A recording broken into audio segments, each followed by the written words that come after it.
আসসালামু আলাইকুম প্রিয় বন্ধুরা, আশা করি সকলে ভালো আছেন। আজকের ভিডিওটি হচ্ছে 18তম নিবন্ধন লিখিত পরীক্ষার পাস মার্ক নিয়ে, এবং সাথে থাকবে পঞ্চম গণবিজ্ঞপ্তিতে কতগুলো শূন্যপদ ছিল এই সাবজেক্টগুলোতে, সেগুলো নিয়ে আলোচনা হবে এবং ধারাবাহিকভাবে প্রতিটি সাবজেক্ট সম্পর্কে ইনশাল্লাহ আলোচনা করব।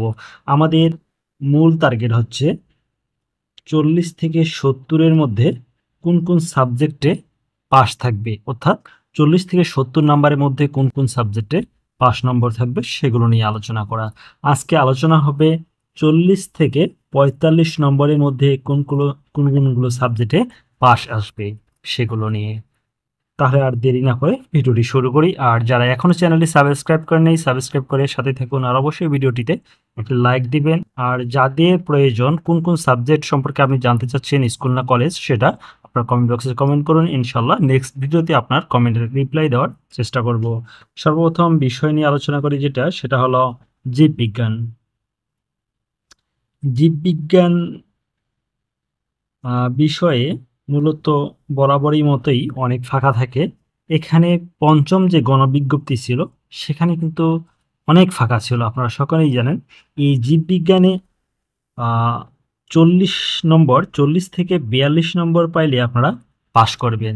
জীববিজ্ঞান সাবজেক্টে আবারও বলি 40 থেকে 42 নম্বর হলেই পাস আসবে, কেননা আমরা গত 17তম নিবন্ধনে দেখেছি এই জীববিজ্ঞান সাবজেক্টে মূলত 40 পেয়েই পাশ করেছে, এবং হাইয়েস্ট মার্ক ছিল এখানে 82 হাইয়েস্ট মার্ক ছিল জীববিজ্ঞানে। এবং এখানে পঞ্চম গণবিজ্ঞপ্তিতে ফাঁকা ছিল আপনার 5029টি শূন্যপদ ছিল, 5029টি শূন্যপদ ছিল জীববিজ্ঞান সাবজেক্টে। এরপর আসলো 2 নম্বর সাবজেক্ট, যেটা হলো চারুকলা। চারুকলা সাবজেক্টে মূলত লিখিত পরীক্ষায় পাস নম্বর থাকবে 40। এখানে মূলত দুটি ভাগে বিভক্ত, একটা হলো চিত্র আর একটা হলো আপনার তথ্য। এটা 20-20 করে 40 পেতেই হবে আপনাদেরকে, নতুবা পাস করবেন না। চারুকলা সাবজেক্টেও আপনাদের পাস নম্বর থাকবে 40, অর্থাৎ 40 নম্বর পেলেই আপনারা চারুকলা সাবজেক্টে পাস করবেন, বা পাস অটোমেটিক চলে আসবে। আর চারুকলা সাবজেক্টে মূলত গত পঞ্চম গণবিজ্ঞপ্তিতে শূন্যপদ ছিল 8429টি। 8429টি চারুকলা সাবজেক্টে শূন্যপদ ছিল। এরপরে 3 নম্বর সাবজেক্ট হলো ভৌত বিজ্ঞান।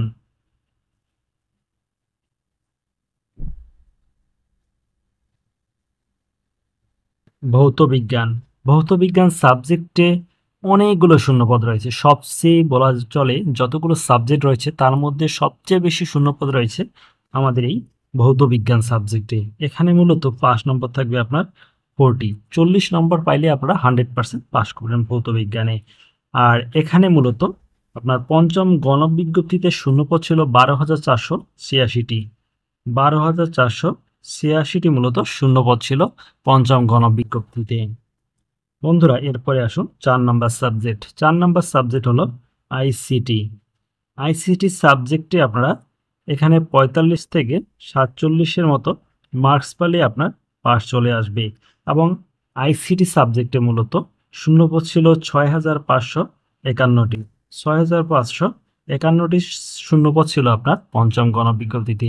এর সংখ্যা কিন্তু ষষ্ঠ গণবিজ্ঞপ্তিতে অনেক বেশি হয়ে যাবে। যেমন চারুকলা কিন্তু ষষ্ঠ গণবিজ্ঞপ্তিতে অনেক অনেক অনেক বেশি শূন্যপদ হয়ে যাবে। এরপরে 5 নম্বর যে সাবজেক্টটি সেটা হলো কৃষি শিক্ষা। কৃষি শিক্ষা সাবজেক্টেও কিন্তু খুব সহজেই পাস আসে। এখানে মূলত আপনারা 45 নম্বর থেকে 48 নম্বরের মধ্যে যদি পান, 45 থেকে 48 মার্কস পেলেই আপনারা কৃষি শিক্ষায় কিন্তু অনায়াসেই পাস করবেন। আর এখানে পঞ্চম গণবিজ্ঞপ্তিতে ফাঁকা ছিল 1790টি শূন্যপদ ছিল। 1790টি শূন্যপদ ছিল পঞ্চম গণবিজ্ঞপ্তিতে। এরপর 6 নম্বর যে সাবজেক্টটি সেটা হলো সহকারী মৌলভী। এই সাবজেক্ট সম্পর্কে অনেকেই জানতে চেয়েছেন যে ভাইয়া, সহকারী মৌলভী পদে কতজন নিবে বা কত পেলে পাস আসবে। সহকারী মৌলভী পদে মূলত আপনাদের 40 মার্কস পেলেই কিন্তু আপনাদের এই সহকারী মৌলভী সাবজেক্টে পাস চলে আসবে। আর এখানে মূলত পঞ্চম গণবিজ্ঞপ্তিতে শূন্যপদ ছিল 8,480টি। 8,480টি শূন্যপদ ছিল। বন্ধুরা, পরবর্তী সময়ে আমি ইবতেদায়ী মৌলভী গ্রন্থাগার, শরীরচর্চা থেকে শুরু করে অন্যান্য সাবজেক্ট সম্পর্কে আলোচনা করব। সেজন্য আপনার সাবজেক্ট সম্পর্কে জানতে অবশ্যই আপনি কমেন্ট বক্সে কমেন্ট করুন আর একটি লাইক দিন। ধন্যবাদ সকলকে।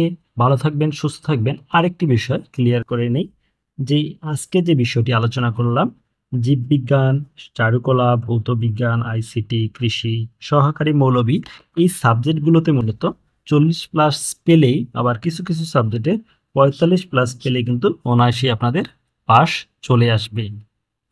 আর এখানে মূলত ষষ্ঠ যে গণবিজ্ঞপ্তি হবে সেখানে কিন্তু শূন্য পদের সংখ্যা অনেক অংশেই বৃদ্ধি পাবে, অনেক বৃদ্ধি পাবে। এখানে পঞ্চম গণবিজ্ঞপ্তিতে জীববিজ্ঞানে ছিল 5029টি, চারুকলায় ছিল 8429টি, ভৌত বিজ্ঞানে 12486টি, আইসিটিতে 6551টি, কৃষি শিক্ষায় 1790টি, সহকারী মৌলভীতে ছিল 8480টি। কিন্তু ষষ্ঠ গণবিজ্ঞপ্তিতে দেখবেন আর অনেক অংশে বৃদ্ধি পাবে। বৃদ্ধি পাওয়ার কারণ আছে, কেননা 1 থেকে 15তম কিন্তু নিবন্ধন বাতিল হয়ে গেছে। এখন আছে 16 থেকে 17তম নিবন্ধন। এই 16-17তম নিবন্ধন থেকে কিন্তু পঞ্চম গণবিজ্ঞপ্তিতে নিয়োগ দেওয়া হচ্ছে এবং এখানে কিন্তু 16 এবং 17তম যারা রয়েছেন তারা কিন্তু সকলেই কম বেশি, অর্থাৎ 99.99%ই কিন্তু চাকরি পেয়ে যাবেন। তখন কিন্তু এখানে ফাঁকা আর থাকবে না। কিন্তু 18তম অর্থাৎ ষষ্ঠ গণবিজ্ঞপ্তিতে কিন্তু প্রচুর পরিমাণে শূন্যপদ থাকবে। প্রায় আপনাদের 80 থেকে 1 লক্ষ, আমি তো মনে করি 1 লাখ, প্রায় 1 লাখের মতো শূন্যপদ হবে আপনার ষষ্ঠ গণবিজ্ঞপ্তিতে। আপনারা সকলেই জানেন যে পঞ্চম গণবিজ্ঞপ্তিতে প্রায় 96,000 শূন্যপদ ছিল, যেখান থেকে প্রায় 23 থেকে 24,000-এর মধ্যে প্রায় 23,000-এর মতো অ্যাপ্লিকেশন করেছে বা পাস করেছে 23,000। তাহলে দেখুন এখানেই প্রায় 76,000-এর মতো ফাঁকা রয়েছে। আরও তো এর মধ্যে শূন্যপদ সৃষ্টি হবে, সব মিলে প্রায় 1 লাখের মতো শূন্যপদ সৃষ্টি হবে। সেজন্য মনে রাখবেন যে শূন্যপদ, ষষ্ঠ গণবিজ্ঞপ্তিতে শূন্যপদ প্রচুর পরিমাণে হবে, হিউজ পরিমাণে শূন্যপদ তৈরি হবে। সেজন্য যারা ভালো করে পরীক্ষা দিয়েছেন, 18তম নিবন্ধন লিখিত, তারা অবশ্যই চাকরি পাবেন ইনশাআল্লাহ। ধন্যবাদ সকলকে। যারা অন্যান্য সাবজেক্ট সম্পর্কে জানতে চান তারা সাথেই থাকুন। আসসালামু আলাইকুম।